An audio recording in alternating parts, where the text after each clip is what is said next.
season again where elections are getting ready to take place in the country, and we're beginning to hear stories of how politicians are bribing their ways into the stomach of voters. Recently, a former deputy governor of Osun State was purportedly seen in a video distributing cash, where some were 2,000 naira, some it was Ankara fabric, to the electorates. What influence is stomach infrastructure having on Nigerians, and how do we move above this?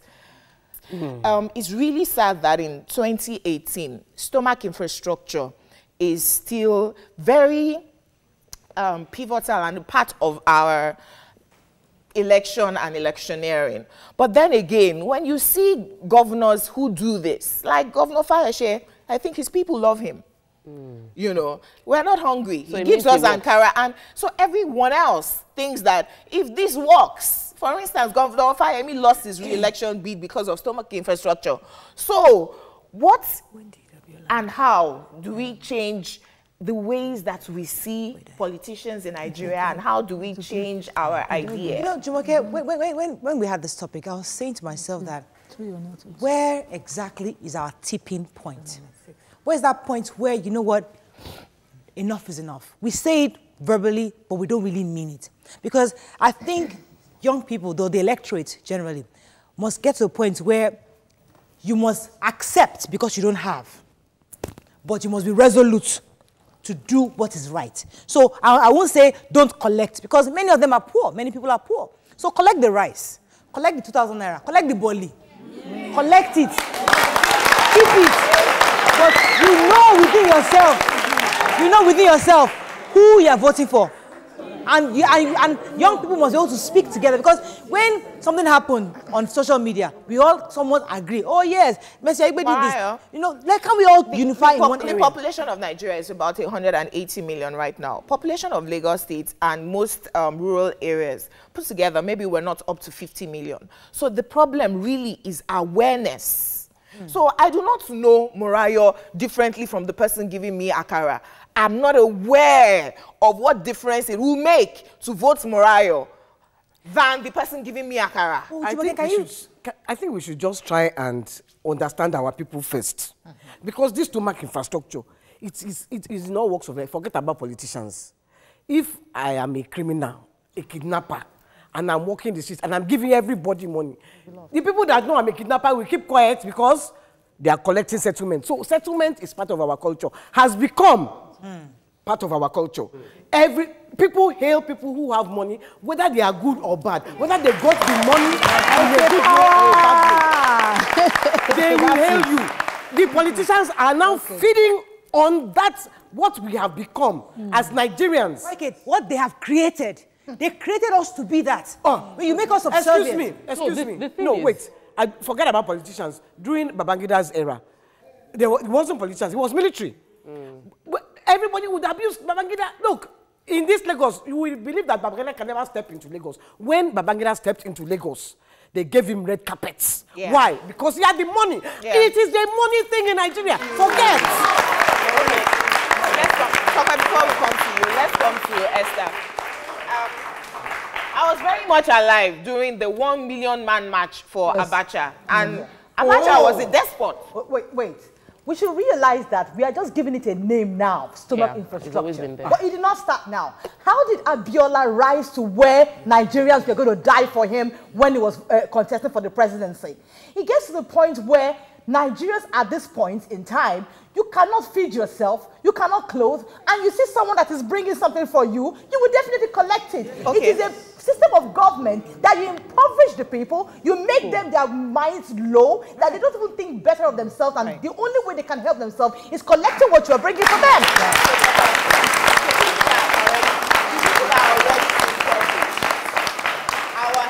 System is nothing to write home about. Our educational system, we don't think for ourselves. How do we then help ourselves out of the situation we found ourselves in? It's a power of influence.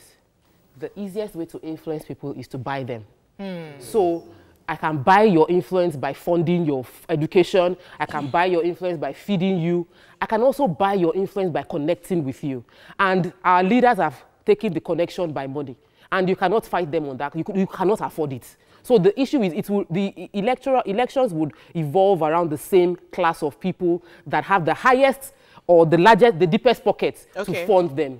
Except you are able to connect emotionally with these people, which none of them are connecting with. Of course. I remember us having Toyosi Akerele here saying that she has our people. Yes. On her, she's Iyasale. She's Iyasale. So yeah. how many of us have taken ownership to influence our area? Because the votes are controlled by blocks. There are babas in each of those local governments. I'm not talking about Lagos. I'm talking about the villages. Those babas that they go and meet Taneka Dibofu, and they say, ah, PDP Nike Tefun. You understand? And they will say, okay, we respect this baba. We respect the Bale. It's about influence. It's about taking ownerships of your community and influence them positively. How you go about that for politicians is by money. How you can go about that is by taking responsibility. So how many people are you responsible for? I think young people are undermining the power of social media. Because that's a power we have that we must see and understand. Because everybody, hang in there, let me make my point. There are young people out there that are very poor, but they have a phone.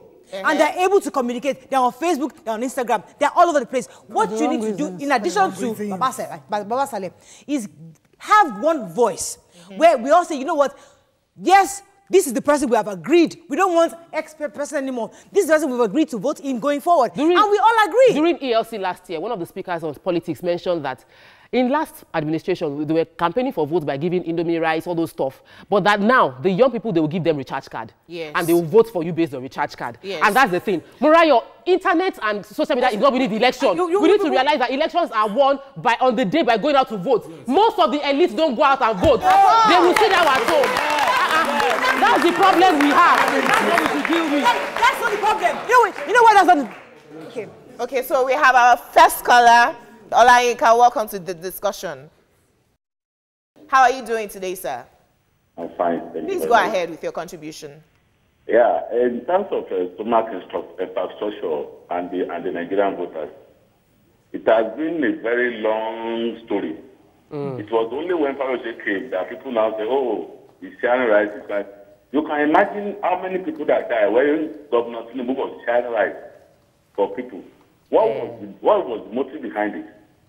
You can see Governor Tinubu in 1999, 2003, when he was sharing access to people. What was the motive? Yeah. So this thing has been going all along in order to win people to your side. That's just the meaning. All right. Thank you very much. Thank you, Olayinka. I wanted to come to Nima. I wanted to say that, the power of information, like Maria said, whatever platform, whether social media, whether it's a one-on-one, not all of us have the opportunity to influence people. Sometimes it's just an opportunity to inform someone. So while I was in the hospital, they rushed a lady all the way from the east to the hospital in Lagos. And I said to her, do you see what you have here? If you can push your leaders to provide it, they can. Because this is with taxpayers' money. What Lagos State is doing, everything they're doing here is your money. If you can push your leaders to do that, you don't have to bring an emergency case all the way from the east to Lagos.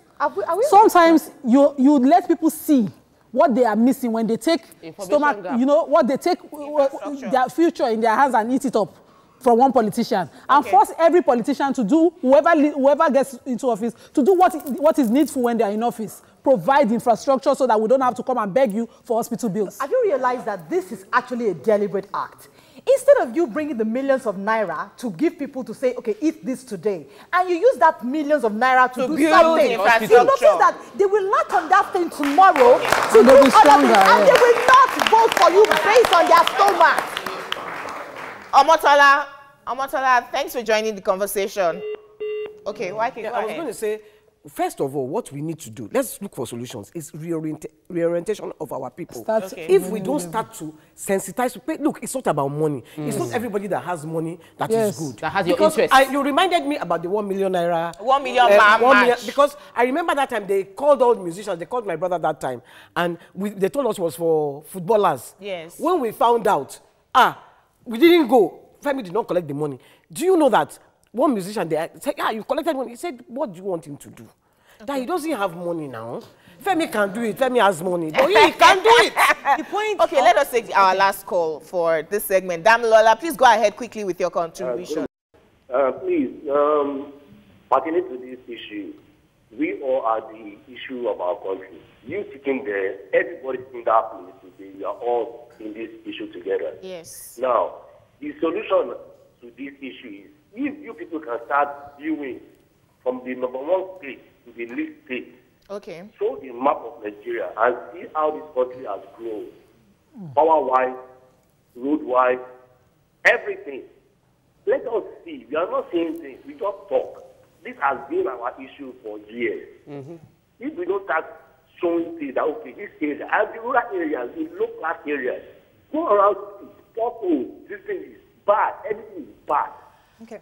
All right, thank you. Thank you, Damilola. But the point I've been trying to make is the fact that the cheese has been moved. Yes. There's a class of people that votes. Yeah. But remember the Trump election. Yeah. He didn't go for the regular voters. Yes. There are old people that refused to die, the old Americans that he went to. So what we're doing, we're looking for new voters. Yeah. Next, our guest will enlighten us on how we can change the process and ensure that we get our permanent voters' cards. Please do not go anywhere. We'll be right back.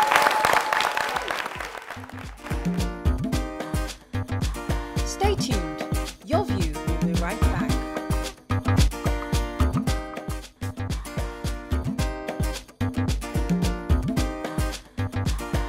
Welcome back to Your View. Sorry. Take care of the phone, please.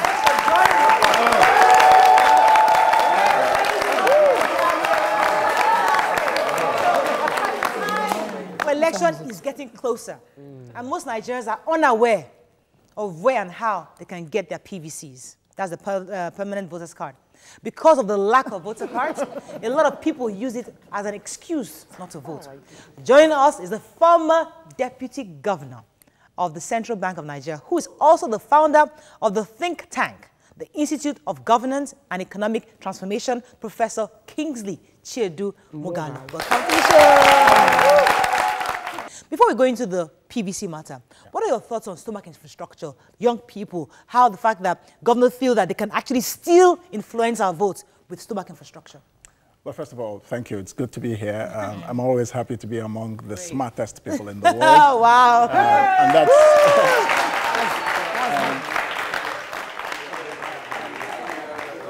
and any wise man knows that the smartest people in the world are women. Oh, yes, sir. Yes, sir. So, but to your question, the first thing I want to say is that we should begin to realize that the only thing that stomach infrastructure guarantees you is a trip to the toilet. Yes. And it's time for us to begin to change the narrative. Yes. It's time for us to hold our political leaders accountable to the promises they make when they are coming to be elected. Easier said, sir. I know, but you see, the point is this. You take 2,000 naira today, your stomach infrastructure. 4 years later, they come back with 2,000 naira. Your son is still unemployed. Your daughter is still unemployed. You still don't have good hospitals. We now need to begin to say who are the types of political leaders we should elect who can actually solve our problems on a longer term basis. Now, for that to happen, that's where the voters card issue comes in. Right. Yes. And to link into the voters card issue, I think that women have a very special role to play. Because a lot of times this stomach infrastructure is distributed using the market women, the Ankara and so on to give to their children, to give to their families. That's why female participation in politics becomes very important.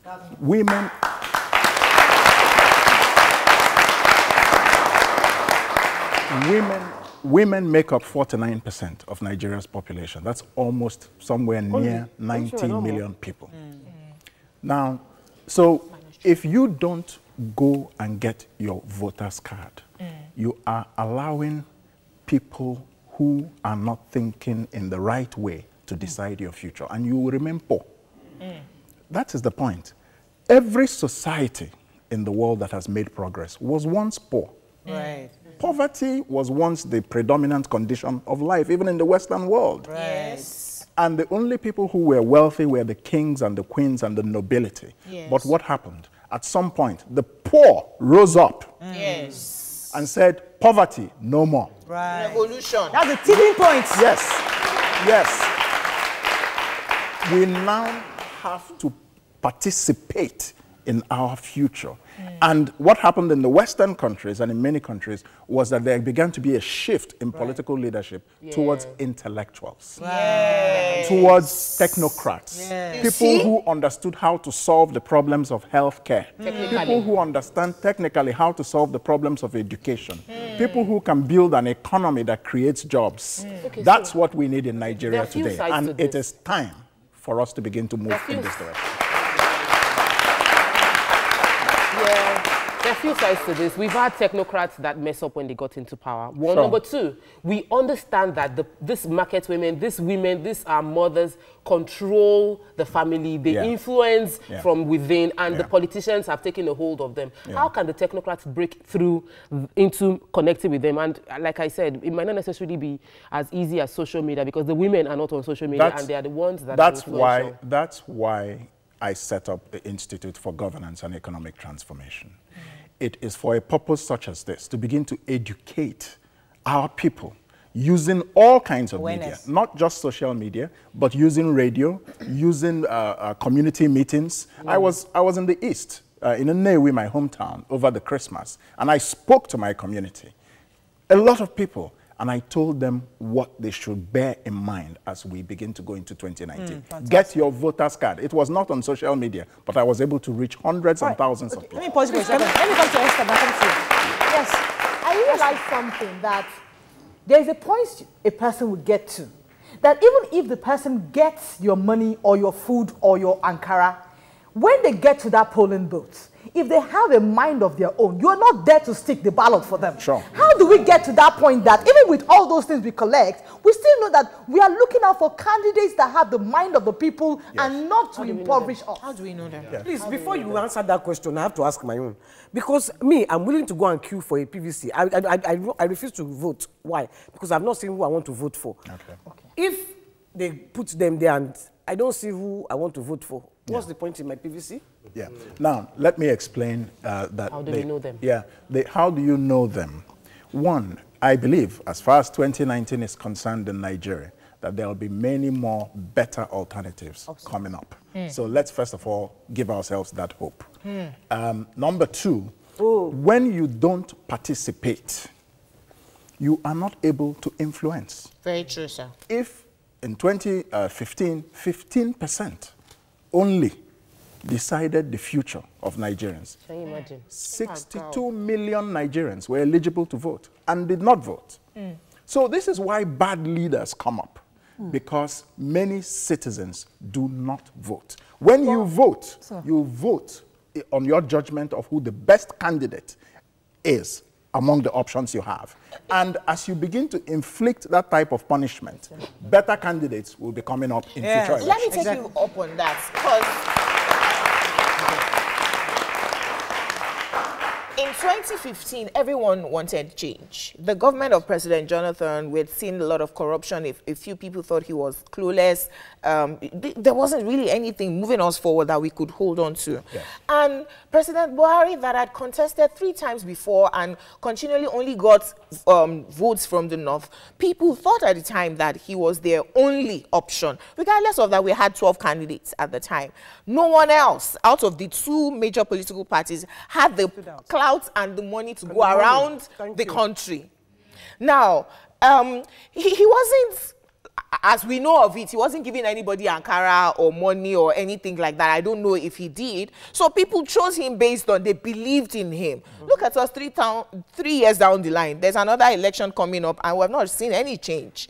So where are the viable options? And how do I recognize that this person that I believe in, if I vote him and I stay on the queue for 10 hours, is going to change my life? The election was run on the campaign of integrity, you know, and that this is a man of integrity. So right now we realize that integrity does not run the economy. Integrity does not necessarily fight corruption. So what should we look out for now?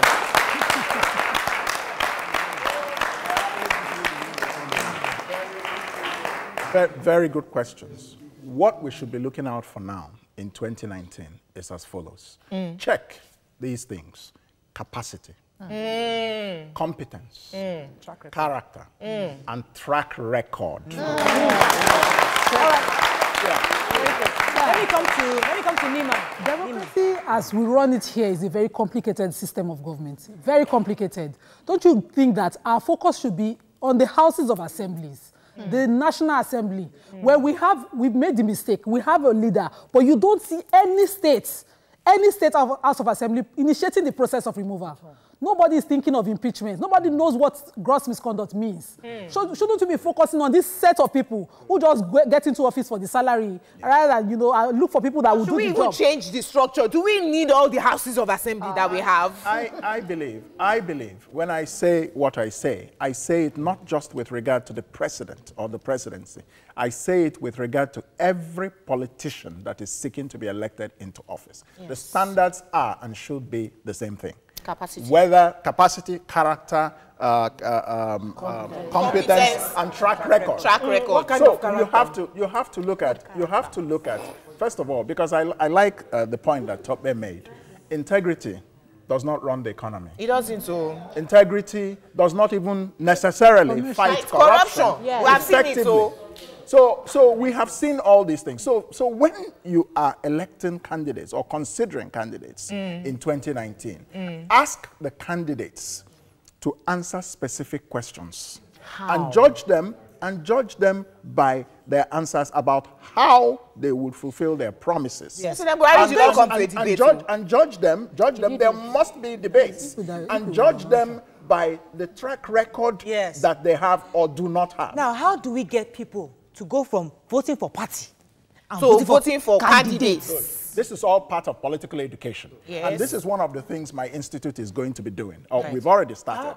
We're talking about this whole question. In Nigeria, once people talk about politics, the first thing people start asking you is platform. What is the platform? Which party? And that is all. Let me answer the question. You've had two dominant parties for the last how many years? Nearly 20 years. 17 years. Is your life better off No. today? So you now need to begin to look at the individual, much more important than the party, because in Nigeria, as it is today,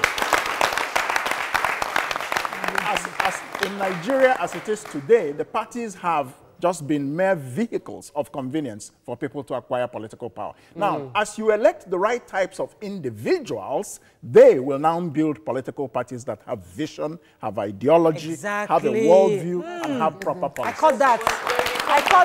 Let's take a break. When we come back, we'll join Esther and Nima in the audience for questions. Stay with us. We'll be right back.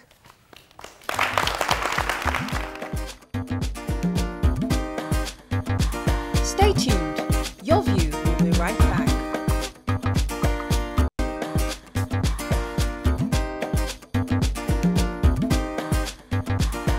Welcome back to Your View.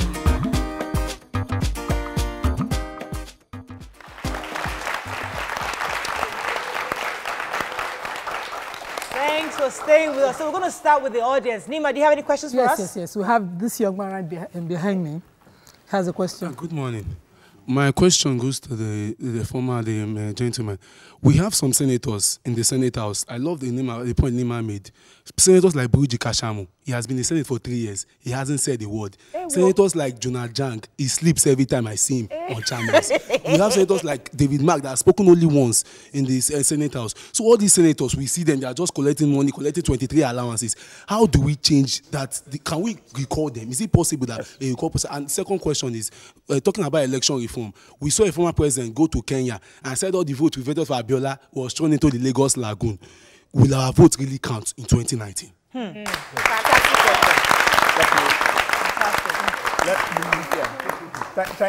Thank you very much for that question. So because what he's saying is we are disillusioned. Absolutely. And I think that disillusionment is the source of hope. Because that disillusionment means that people are now ready for something very different. So when the electoral process unfolds and new ideas and new people begin to come out, perhaps you should embrace them now. Because the time has come. It's time for a serious paradigm shift in Nigeria. We're almost at the bottom, and there's nowhere else for us to go but up. All right, fantastic. Let's take our next question from the audience. All right, good morning. My question is, while he was talking, he said we can prosecute our leaders. But the question now is, how do we prosecute them when the people that are supposed to fight for us are on the side of the rich? Because we don't have the money, we don't have the power. So how do you fight? Yeah. And then two, shortly, quickly, on washing of cups for 8 years. Yes, even in Nigeria, they wash cups. But the question is, how viable, how convenient, how is the money here compared abroad? Because if the money is the same way it is abroad, I would wash. Yeah. Yes. Nice. So they don't make it. But the real question, judiciary. Why big money? Don't mind me. Give it back to let me address the question. First of all, I want us to realize that the most powerful people in Nigeria are us. Me, you. Yes.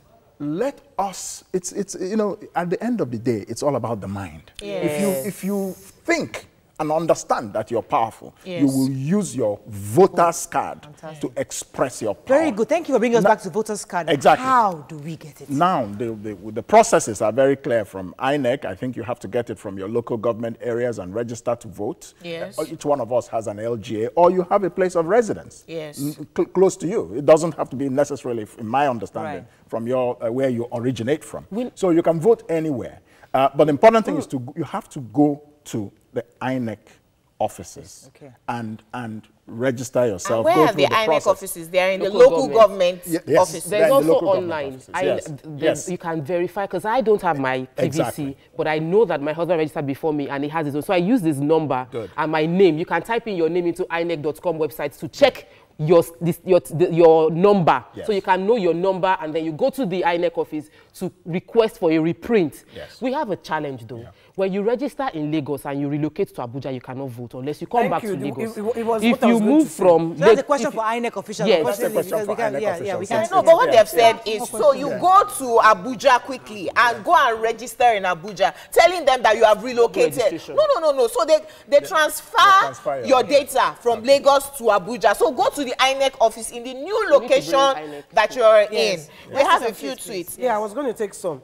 He says, I like the optimism of people like Kingsley Mogahalu. Sorry, we can't all be pessimists. Dotun Sunday says, but some Nigerians do not believe in democracy. And why should I select one of two evils? That's a very good question. Reverend Prof says, capacity, competence, character, track record. Please ask your guests, how many Nigerians have these and are ready to run for political leadership? I know a lot of people with these, but won't go near politics. Very good. Let me answer that question. I used to be one of those people. But I want to tell you that I've now changed. I'm now born again. Why? I understand. Why? Why the change? You said born again Christian. I also happen to be a born again Christian, by the way. But as in terms of our discussion. But the question, the reason why I came to this understanding is that I have become very saddened by what Nigeria has become. And I'm asking myself, what does my personal distinction matter? What does my being a professor at some of the most prestigious universities in the world matter to me if all around me are people who are poor and asking for a handout instead of a hand up? So the point is this. Having come to that realization, I have decided to become politically engaged. And that is why I set up the Institute, to begin to educate people politically on economics and governance. Fantastic. So we all need to understand that if we continue to stay away from politics, the dregs and the incompetence and all sorts will continue to rule us. And that's wrong. How has the response been, sir? You know, educating people, how has the response been? Have people been responding positively, and you see signs? People ask the right questions that absolutely. I am seeing as the Institute gets off the ground and as we begin to educate people, I am seeing massive response. I am seeing a massive, and it gives me hope that if we give our people support and help, they will come to realize how they can change their lives. I agree with Mr. Kingsley. Ogini says, the change to present a responsible candidate for election starts from the ward level. How many times do we attend our ward meetings in the area that we live in? Last tweet, John says, the process of getting candidates selected should be addressed, else our voters' card is of no use. So how the parties even pick their candidates is very important. Let me come to the audience. Do we have any questions from the audience? Yes. Before yes, Esther, I go ahead, give to please. the audience, I just noticed something, that there is this typical belief that a youth cannot govern Nigeria because you don't even have what it takes to even gather the support. Is it possible that with Nigeria we can have a youth come out and people will vote for the Ogi has tried it now. Let me address that question because it's very topical. We have the Not Too Young to Run movement. Yes. And it's a very good thing, and I support it. Now, what I think, first of all, that without youth participation in Nigerian politics, we cannot change the paradigm. There are 60 million young people aged between 18 and 35 in Nigeria today. So they should vote, first of all, and some of them should run. But I will advise that as you run, you try to also develop your capacity. You build your experience. When we talk about intergenerational change in the leadership that we need in Nigeria, it's a change in many ways. It's not just a change in age. Yes. It's also a change in capacity, experience, character. So there are many things that come into the fact, just the fact that you are 25 years doesn't necessarily mean exactly. Let me take a final question from the audience. Yes, let's say.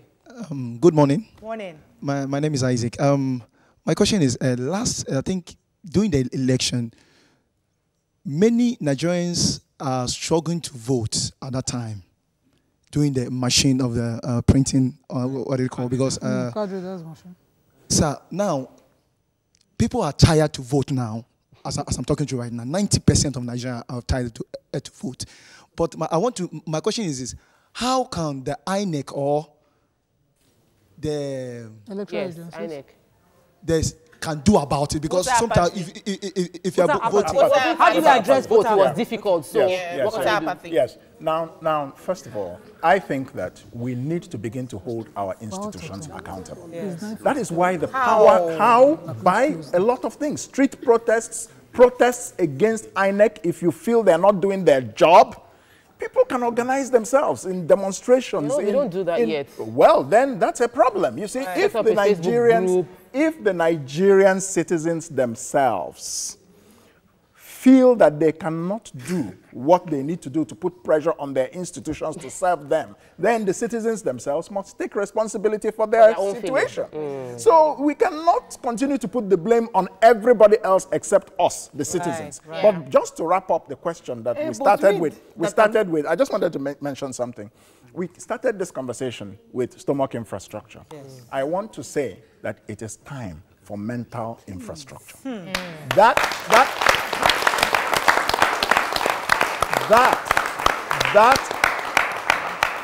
That is what builds wealthy nations. Why do we think we will be different in Nigeria? If you go to every country that is rich, it is thinking. Thinking is more important than we think. Fantastic. Well done. Thank you so much, sir. Thank you. So I think to summarize everything, we need to move from stomach infrastructure to mental infrastructure. So if a governor comes to you and gives you and helps you to train you, that means that he means well for you. That's right. Unfortunately, that's all we can take on. So thank you very much, sir, for coming. Thank you, our audience, for coming. We enjoyed the company. So for those of you that didn't make it today, please don't forget, next week, Wednesday, you can also join the show. Have a fabulous day. We'll see you tomorrow. Bye-bye.